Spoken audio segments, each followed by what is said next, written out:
अस्सलाम वालेकुम नाज़रीन, आपको अपने चैनल में खुशामदीद कहते हैं। मीम से मोहब्बत की आने वाली किस की बात करेंगे। तलहा का बाप उससे कहता है कि सबीका के चले जाने से ज़िंदगी ख़त्म तो नहीं हो गई। तुम मेरा और मोईद के बारे में ही सोचो और अपनी ज़िंदगी के लिए कुछ बेहतर फ़ैसला करो। और सारी फैमिली की मौजूदगी में रोशी की बहन जो है वो उसको कहती है कि लगता है तुम्हारा दिल लग गया है ऑफ़िस में, इसीलिए तो तुम ऑफ़िस छोड़ना नहीं चाह रही हो। और रोशी मुस्कुराकर चुप हो जाती है। और फिर तलहा कहते हैं रोशी से कि चालाक बनने के चक्कर में इंसान बहुत सारी बेवकूफ़ियाँ कर जाता है और वह समझता है कि वो बहुत चालाक आदमी है। और इससे पहले हमने मीम से मोहब्बत में देखा कि रोशी जो है वो उसकी मोहित के साथ दोस्ती हो गई है और मोहित भी उसके साथ काफ़ी कंफर्टेबल फ़ील करता है।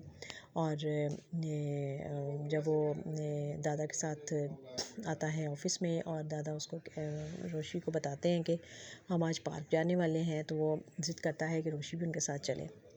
लेकिन उसे ऑफ़िस के टाइमिंग के बाद घर जाना होता है, लेकिन जब वो देखती है कि वो ज़िद कर रहा है तो वो भी उनके साथ पार्क चली जाती है और फिर वो खूब इंजॉय करवाती है। और जो कि पहले मोहित झूलों से डरता था, अकेला झूले नहीं लेता था, लेकिन जब रोशी उसके साथ शामिल हो जाती है और दोनों बारी बारी झूले लेते हैं और फिर वो उसको इतना ज़्यादा कंफर्टेबल कर देती है कि वो आराम से खुद ऊपर चढ़ता है और ख़ुद स्लाइड लेकर नीचे आता है। और दादा उसको देख कर बड़े खुश हो रहे हैं और वो उसको कहते हैं कि रोशी से कहते हैं कि मुझसे और तलहा के अलावा तो मोहित किसी से फ्रेंड नहीं होता, लेकिन इसकी तुमसे बहुत अच्छी दोस्ती हो गई है।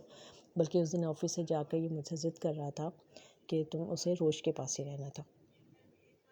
तो इस तरह और फिर जब वो उनसे पूछती है कि ये ऐसा क्यों है, तो वो फिर उसको इसके बारे में बताते हैं कि जब ये आज से 3 साल पहले की बात है, जब ये 5 साल का था तो माँ बाप के साथ जा रहा था तो एक्सीडेंट हो गया जिसमें माँ बाप की डेथ हो गई। और ये बच्चा इतना खौफज़दा हुआ कि चीखना चाहता था, लेकिन इसकी हलक से आवाज़ नहीं निकल रही थी।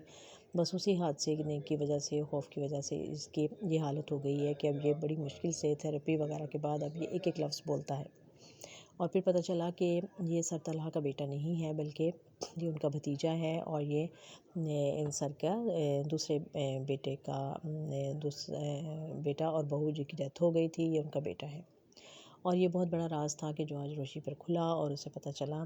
और फिर जब ये बातें करते करते वो जज्बाती हो जाते हैं और उनकी तबीयत ख़राब हो जाती है, सांस का मसला हो जाता है, तो फिर रोशी ड्राइवर के साथ इनको हॉस्पिटल ले जाती है और वहीं पर सर तलहा को फ़ोन करके इन्फॉर्म करती है उनको। वो हॉस्पिटल आ जाते हैं और फिर चूँकि बाप के पास उन्हें रुकना होता है, तो वो फिर रोशी से रिक्वेस्ट करते हैं कि आप मोहित को अपने साथ घर ले जाएं।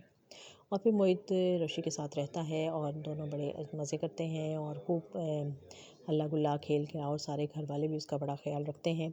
लेकिन नेक्स्ट डे जब वो अपने घर जाना चाहता है तो फिर रोशी उसको लेकर उसके घर आ जाती है और वहाँ पे आके फिर वो किचन में उसका दिल बहलाने के लिए उसके साथ कभी पिज़्ज़ा बनाती है, कभी कोई चीज़ बेक करती है और कभी कुछ करती है, और इस तरह से वो मोहित का दिल लगाए रखती है। और फिर जब वहाँ पर तलहा आता है तो वो इन्हें देखकर बड़ा खुश होता है कि कितना अच्छा ख्याल रखा है इसने और ये आपको तंग तो नहीं कर रहा था। तो ऋषि कहती है कि नहीं, ये तो बड़ा अच्छा बच्चा है और मैं बड़े आराम से, मैं तो बहुत इंजॉय कर रही हूँ इसके साथ। तो अब ये है कि आहिस्ता आहिस्ता इनकी आपस में दोस्ती होने लगी है।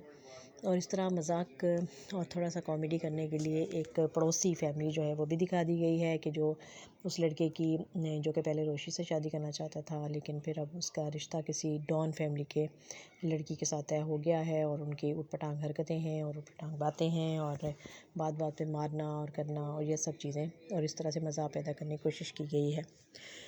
तो अब ड्रामा जो है वो उसकी कुछ स्टोरी तो रिवील हो गई है कि बच्चा जो है वैसा क्यों है और किस तरह है, और ये कि तलहा का बेटा नहीं है। तो अब देखते हैं कि अब बाप जो है वो यकीनन कोशिश करेगा कि वो रोशी उसको अच्छी भी लगी है, और अब देखते हैं कि वो रोशी का रिश्ता लेकर आते हैं और इस घर के लिए रोशी को कैसे इस घर की रौनक बढ़ाने के लिए वो रोशी को इस घर में लाने की कोशिश करेंगे। और अब दूसरी तरफ उसकी बहन की शादी के भी फंक्शन शुरू होने वाले हैं और उधर उसके भी हल्ला गुल्ला शुरू होने वाला है। तो देखते रहिए, आगे आने वाली यकीनन दिलचस्प होगी ये सारी किस्तें मीम से मोहब्बत।